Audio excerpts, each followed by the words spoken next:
Hello everyone, watch this review here where they look at the Wolfman from the Toy Island Universal Studios line, because, even a man who is pure at heart and says his prayers by night may become a wolf when the wolfsbane blooms and the autumn moon is bright.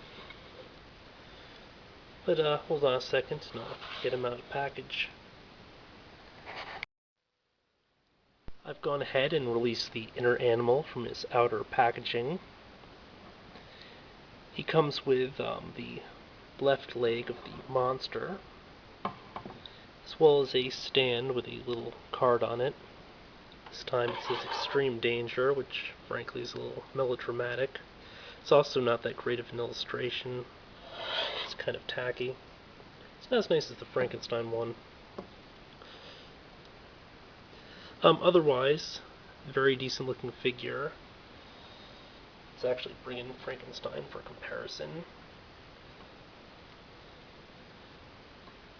Now, whereas I criticized Frankenstein for being a little plain, you can see that there is a fair amount of detail with the fabric and everything, with how it's ruffled. Again, doesn't look like there's a ton of paint used for the clothing portions. But at the same time, Frankenstein just doesn't want to stand up. Let me just point out that Frankenstein's a little bit taller, and now he can go lie at rest. Here, another Frank. And for such big shoes, you'd think the guy would stand better. But at any rate, the clothing portions are just depressingly flat. There's no paint detail or anything. It's just the monochrome colors, then with the little details like the buttons here. Belt buckles are painted in, but on the whole there's no shadowing or anything used. Not so for the furry portions. You actually do get a fair mix of color and everything, which is pretty neat. By the way, there's some people out there who erroneously believe that the Wolfman was the very first werewolf movie. That's not the case. Werewolf of London preceded it by a good number of years. Obviously a less popular film, but I don't even think that was the first one. Let me think. I think the first one was this French movie back in 1915, but I'd have to look in Wikipedia to be sure. Otherwise, really liking the detail. I loved the movie as a kid. It sort of helped introduce or help solidify one of the main archetypes of werewolf movies. And that's the one where I guess you'd call it the reluctant werewolf, where a man is transbitten or scratched or whatever, and is transforms into a wolf against his will as a curse. One of the other big archetypes is the werewolf whodunit, where you have a werewolf who may be a little bit less reluctant, but the central theme to that is trying to figure out who's the werewolf. Such as in, was it The Beast Lives? Totally blanking on the Hammer film. I'll just toss up in the annotations.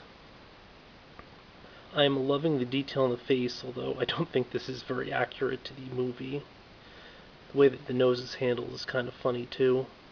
I mean, it looks like a human nose, but they just popped a little brown portion at the bottom, rather than giving a real wolf nose.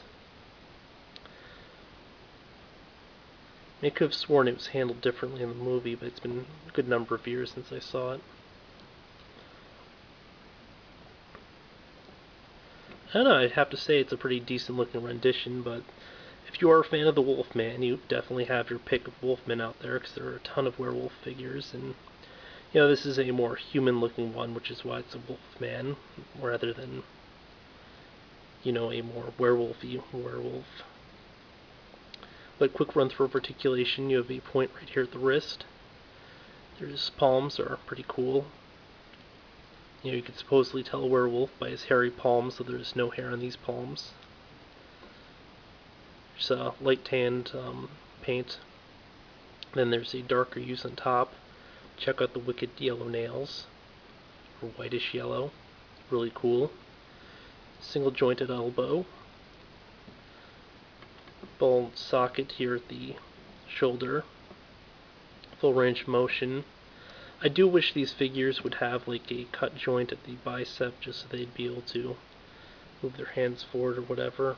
Move the arms forward or out to the side more. You know what I mean. We have a point of rotation down here at the neck. It's better concealed than had they done at the head, which is nice. No up down.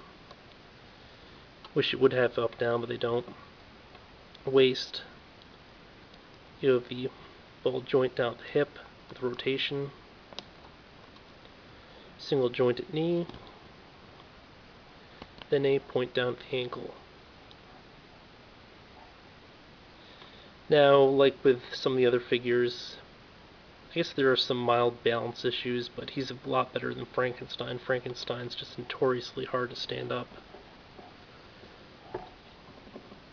In general, you know, it's a really decent figure.